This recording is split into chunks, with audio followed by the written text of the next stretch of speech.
छोड़ करके द्वारिका में निवास करे गए। फिर कन्हैया के बड़े भैया बलराम का विवाह हुआ। बताया गया अरुणक नगरी के रहने वाले आनंद के पुत्र महाराज रेवतक की लड़की रेवती के साथ बलराम की शादी हुई। बताते तो ये है कि महाराज रेवतक ने अपनी बेटी रेवती का स्वयंवर किया और उस स्वयंवर में बलराम भी गए। तो रेवती ने सबको छोड़ करके बलराम के गर्दन में जयमाला डाली और बलराम से विवाह हुआ। लेकिन दूसरा विद्वान ये बता रहा है कि रेवती का विवाह बलराम से तो हुआ, लेकिन ऐसे नहीं हुआ। फिर कैसे हुआ? तो उसने एक बड़े शंका वाली बात बताई। उसने ये कहा कि बलराम की शादी रेवती से तो भई, लेकिन इस तरह से नहीं भई। फिर कैसे नहीं? तो उसने ये कहा ये रेवतक जो थे ये भगवान ब्रह्मा जी के पास ज्यादा रहते थे और इस रेवती का जन्म हुआ था सतयुग में। रेवती पैदा हुई थी सतयुग में। लेकिन अब शंका वाली बात यह है रेवती सतयुग में पैदा हुई थी, लेकिन बलराम तो आए थे ये द्वापर में। इसमें एक दो दिन नहीं बल्कि लाखों वर्षों का अंतर है। जो रेवती सतयुग में पैदा हुई थी वो सतयुग में ही जवान हो गई। सतयुग निकल गया, त्रेता चला गया, द्वापर आ गया, लेकिन रेवती का विवाह नहीं हुआ। अब हुआ ऐसा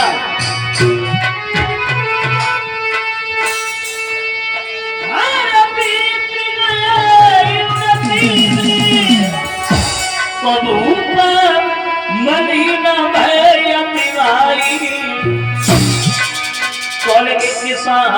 की हुई गई रे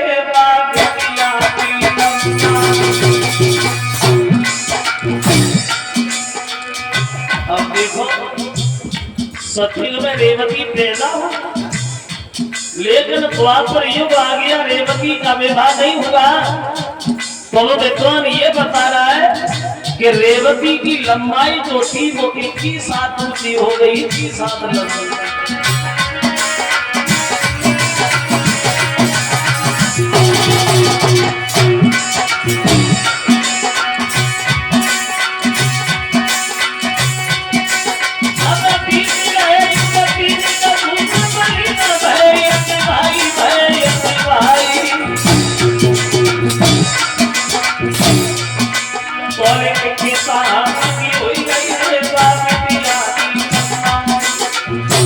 लेकिन पर वही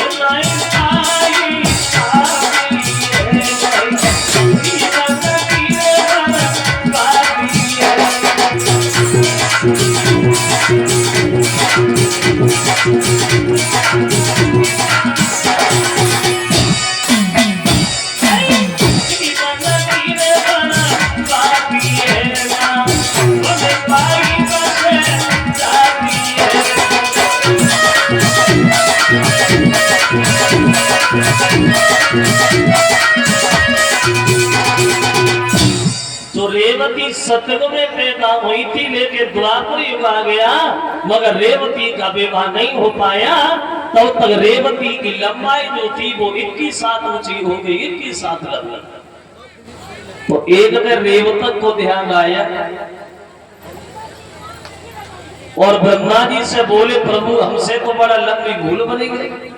कैसे? जवाब दिया हम तो तुम्हारे पास बने रहे, वो हमारे घर में सतयुग में कन्या ने जन्म लिया, लेकिन द्वापर आ गई हम तो भूल गए, हमने विवाह नहीं कर पाया। और कोई ऐसा लड़का बता जहां हम अपनी बेटी की शादी करें। तो ब्रह्मा जी हंसने लगे, बुद्धि खराब है, रेवतक लड़का पूछ रहे हो? अरे इतनी उम्र का तो कोई बूढ़ा भी नहीं मिलेगा। बोले सोचो। तो जवाब दिया काम करो, कन्हैया का अवतार हो गया और उनके बड़े भैया बलराम, तो बलराम से शादी कर दो। तो नाई और ब्राह्मण को द्वारका में भिजवा करके रेवती का टीका चढ़ा दिया गया है बलराम के साथ। अब द्वारिका वालों को ये नहीं पता है कि रेवती की साथ लंबी। अब द्वारका से बारात सज धज के जब अरड़त नगरी में गई है तो जयमाला लेकर के रेवती आई है दरबार में। जो रेवती 21 सात लंबी थी, देखो हुआ वैसा। तो ले जयमाला संग सहेली लली सभा में आई।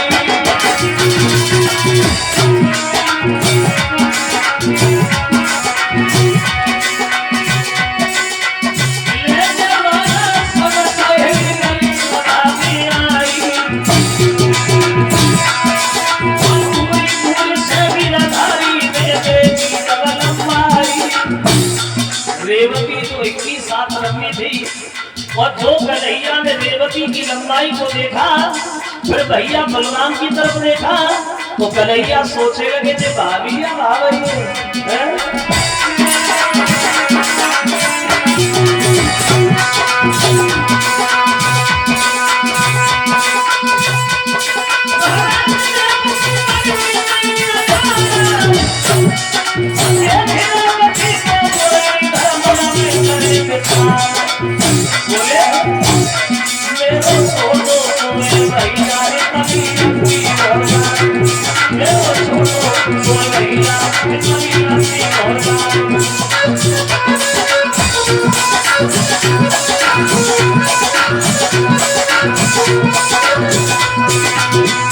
अब कन्हैया रेवती को देख के मन में विचार कर रहे हैं जे भाभी या भाभी। अब मन में सोचा जब बारात आई है तो शादी तो करनी पड़ेगी, लेकिन मुसीबत एक है, शादी होने के बाद ये तो कहो रथमिंग ना बनेगी, हमें लेकर ही खा के जाएंगे। फिर कन्हैया ने सोचा भैया इनसे कहेंगे मजबूरी है, पैदल ही पैदल चलो। फिर मैंने में सोचा चलो वो भी हो जाएगा। अब दूसरी बात ये है जब ये घर पे जाएगी तो ये तो का मकान में दरवाजे में ना घुसेगी, सब मकान दोबारा खसाए के बनवाने पड़े। कन्हैया ने सोचा चलो वो भी हो जाएगा, लेकिन सबसे बड़ी मुसीबत एक है काहेगी। अब बैठे बैठे कन्हैया मन में सोच रहे कैसे गुजरा वही भैया की नदी लंबी घरवाली से।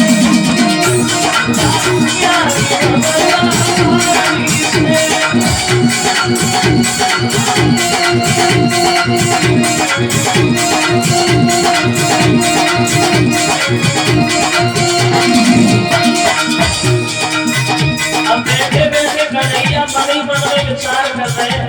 बात ये भैया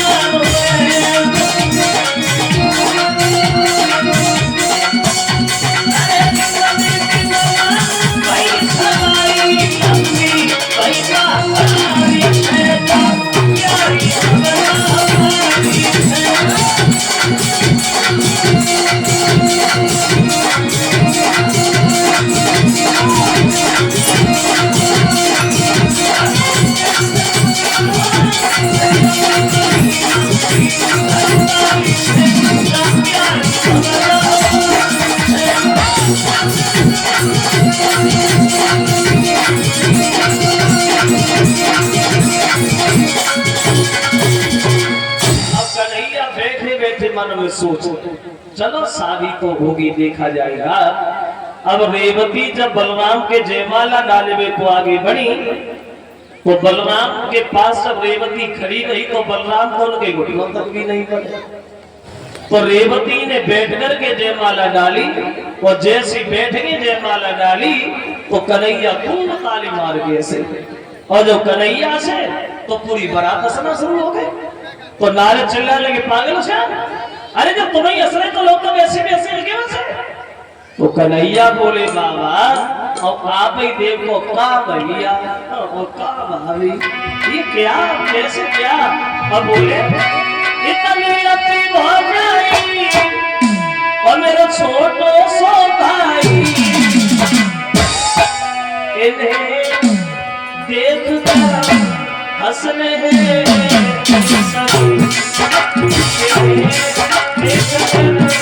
हंसने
तो नारद ने बलराम से कहा है, बलराम तो भाई को सोचो तुम्हें अपने बराबर करो। तो बलराम बोले अब इन्हों में कौन से बोल्ट है जो ढीले करके छोटी करे। बोले सोचो। तो वो विद्वान ये बता रहा है बलराम ने अपनी शक्ति से रेवती को अपने बराबर किया और बलराम का विवाह हुआ है रेवती के साथ।